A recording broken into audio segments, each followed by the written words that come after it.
Show.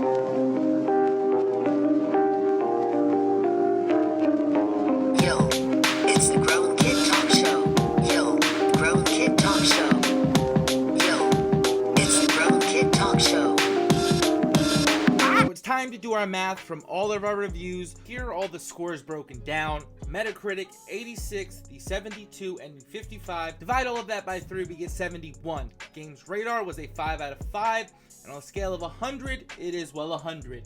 Polygon and Kotaku, we assigned the grade, so it was a 50 and 60, and I really tried to be fair about it. IGN was 2 scores, that PC a 90, and the 40 for console, we divide that by 2 to get a 65. With our final score for Cyberpunk 2077, a 69 out of 100, a little bit above an average game, and the math is there if you want to check for yourself and make sure if I did anything wrong. Now let's talk about this grade. I feel like the 69 is fair, but it is a little bit too low. Ironically, I think a decent grade for this game would have been a 77. And it's surprising that these writers and these reviewers, with their overused metaphors, at no point mention that the game is a 77 as a fair grade. That's accounting for the bugs, that's accounting for some of the promises they didn't deliver on, like the cop system, the graphics not exactly being something that wowed and was over the top, and the cutting of the story, which could be a matter of subjective opinion.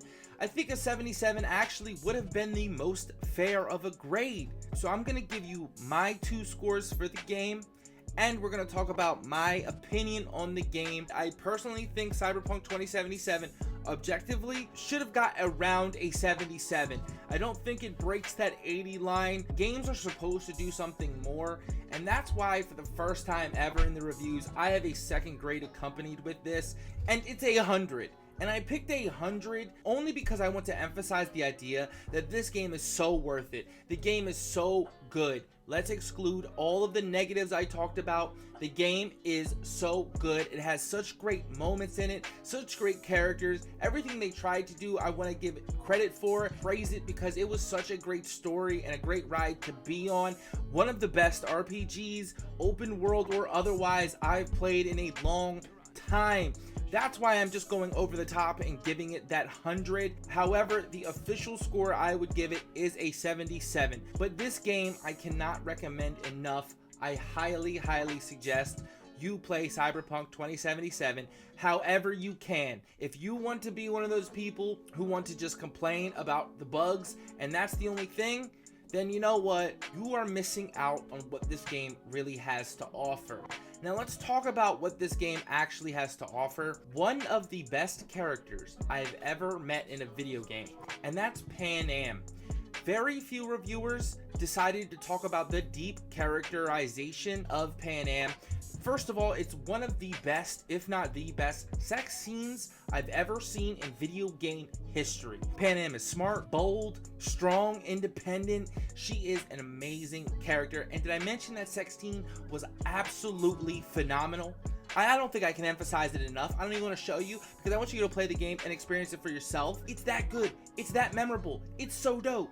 Keanu Reeves was freaking fantastic. I don't want people to underplay his value to the game. People hated him, but then people turned to love him. I loved Keanu Reeves' role, and this is just another example of huge celebrities coming to our video games and doing a great job. Most notably Norman Reedus and now Keanu Reeves. Keanu Reeves might be considered flat in some people's eyes, but I think that is due to people not necessarily reading into the character and really digesting the dialogue, because I think people sold Keanu Reeves too short and don't give credit to his performance overall.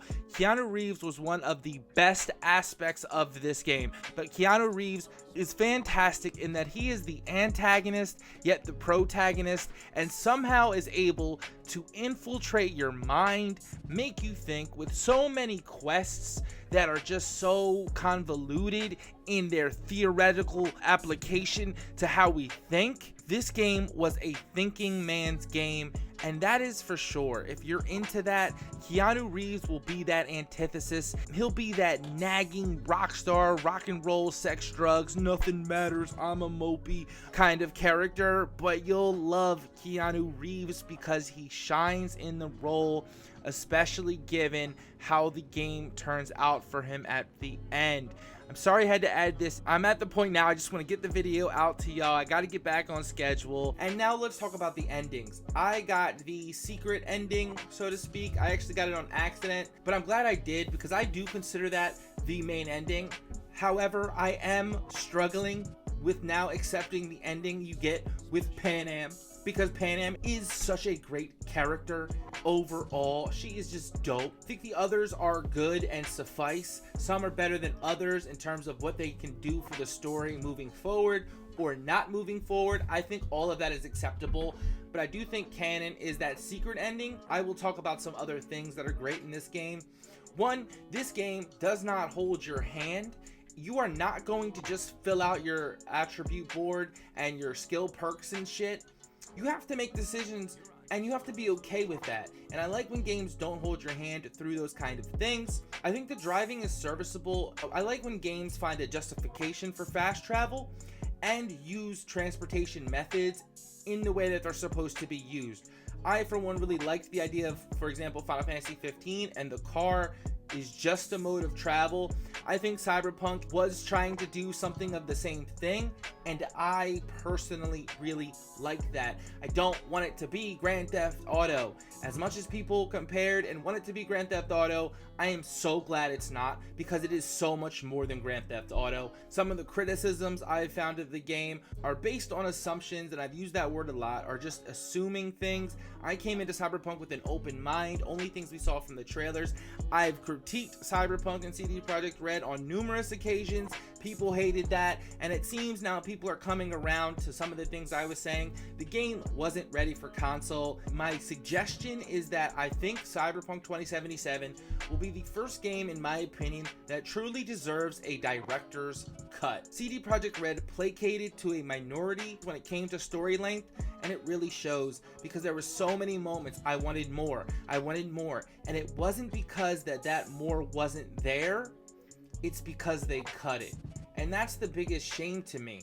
And I thought I would have more to say here, but it was a longer video. I did speak a lot on everything that got kind of brought up in the review from other people. The Pan Am thing is one of the biggest and most important things to me, that you really understand she is one of the best characters ever created and is easily one of the best sex scenes I've ever seen in the medium of gaming. So in closing, and I might have to talk about Cyberpunk again, honestly, this may not be the last time. Objectively speaking, Cyberpunk 2077 deserves a 77. In my heart, though, Cyberpunk is a 10 out of 10, 100 out of 100. It is a fantastic game that I highly recommend. And I know that might seem contradictory, but the 77 is still saying that this 69 is way too low for this game. And I think we should ask as nicely as possible for a director's cut. What did you think of the video? What did you think of the scores? What did you think of the reviewers?